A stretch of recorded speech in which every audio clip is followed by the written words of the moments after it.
Donc tu es en vacances, Jacques. Oui. J'ai vu que tu avais amené un livre pour tes vacances. Ah, j'ai amené un bouquin, oui, oui. Alors, C'est quoi? c'est Accompagner des étudiants. Ouais. Donc, c'est un ouvrage collectif. Benoît Rossan, Caroline Verza, Louise Villeneuve, sous leur direction. Et il y a notamment un chapitre qui m'a intéressé, puisque c'est les nouveaux rôles enseignants.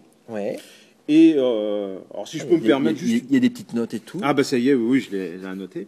Je vais simplement lire une petite citation parce que je trouve que ça illustre bien ce que je disais tout à l'heure par rapport aux pédagogies actives, etc., pour resituer un peu le tutorat. Là, en effet, où la transmission se faisait de façon directe par l'enseignement, elle se fait désormais de façon indirecte par la réalisation d'une tâche. Là où l'étudiant était mis en situation de réceptivité, il est désormais reconnu comme actif.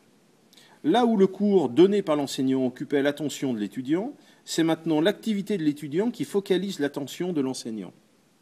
Là où le travail était essentiellement individuel, il devient collectif. Et effectivement, c'est vraiment ce changement de posture qui me semble plus caractériser le tutorat. Et on s'aperçoit donc que que ça existait même avant la formation à distance. Et que tous les pédagogues qu'on connaît bien avaient déjà expérimenté cette posture d'accompagnement. Alors, moi, je parle souvent de tutorat et de système tutoral, mais bon, par exemple, il y a beaucoup de Québécois qui parlent de système d'encadrement, d'autres qui parlent de système d'accompagnement, c'est plutôt les Belges, etc., quoi, hein, mais pour moi, c'est assez équivalent, hein, je dirais. C'est vraiment... Sur le triangle de Housset, quoi, hein, c'est vraiment investir le processus formé, quoi, en fait. Hein. Alors, j'ai vu, là, Casili lui parle de don et de contre-don, mais je crois qu'on est un peu dans cette stratégie. Hein. Plus cet aspect pyramidal, le savoir qui vient du haut vers le bas. Ouais.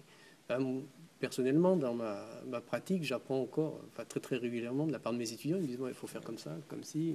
Et je dirais c'est tout l'intérêt en fait des technologies parce qu'elles nous effectivement elles égalisent un petit peu par les usages, hein, elles égalisent un peu les rapports ou les statuts, mais au-delà de ça, elles nous amènent aussi à réfléchir à notre pédagogie.